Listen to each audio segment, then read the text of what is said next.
To begin with, what is a rhapsody? A rhapsody, my dear friends, is a vocal or instrumental work of quite delicious freedom, an improvisational flight of fancy, a musical patchwork of episodes, each shifting in character like the weather in an English spring. It often draws upon folk themes and carries the flavor of an ancient storyteller wandering through the ages. You see, from our earliest childhood, all manner of images, melodies, and shimmering impressions take up residence within us. They accumulate quietly like treasures in a forgotten attic.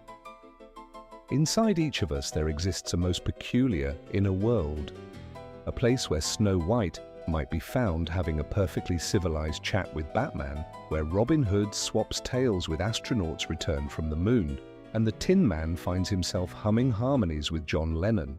Everyone populates this realm differently, of course. Do feel free to add your own illustrious guests. And in this inner world, logic is charmingly elastic. There is simply no reason, none whatsoever, why Alice should not find herself taking tea, or perhaps something stronger, with Freddie Mercury amidst the mirrored marvels of Lewis Carroll's Through the Looking Glass. At the climax of that splendid book, Alice is witness to a most thrilling battle between the lion and the unicorn for the royal crown. The lion, naturally, symbolizes England, the unicorn, Scotland. In our more mundane reality, the two beasts stand quite peaceably, together upon the coat of arms of the United Kingdom. You may notice with a raised eyebrow that the logo of Queen bears a rather striking resemblance to that same heraldic device, though a second lion has rather cheekily replaced the unicorn. After the fray, the lion and the unicorn encounter the Red King, and together they process toward a grand royal banquet held, most fittingly, in Alice's honor.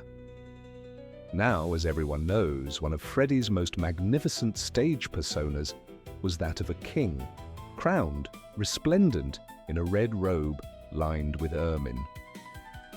And so, by the impeccable logic of the absurd, Freddie steps quite legitimately into Alice's world, and, being the generous soul he was, brings the rest of the legendary queen along with him.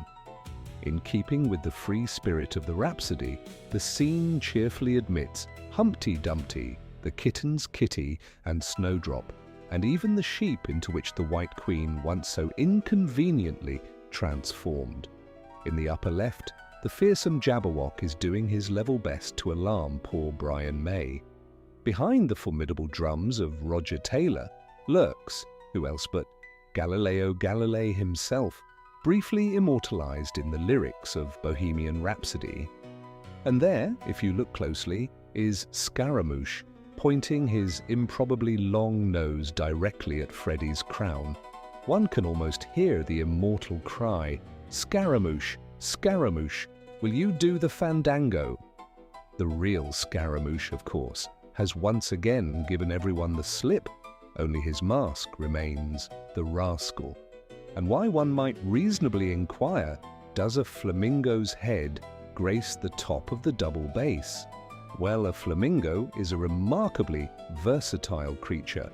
If Alice could employ one as a croquet mallet, then adorning a double bass seems not merely reasonable but positively inspired. In the glorious logic of this painting, it fits like a glove.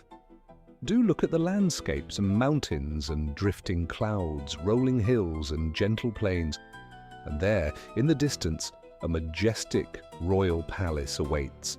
But to reach it, one must understand the rules of chess.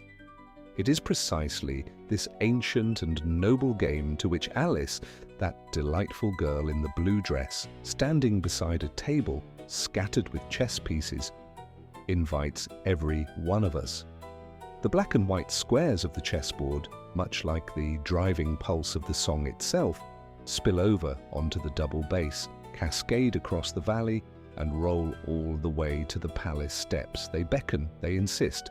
Come quickly, step through, enter this world once more. It is a world you surely know. You have been there before. You had simply, for some mysterious reason, quite forgotten it.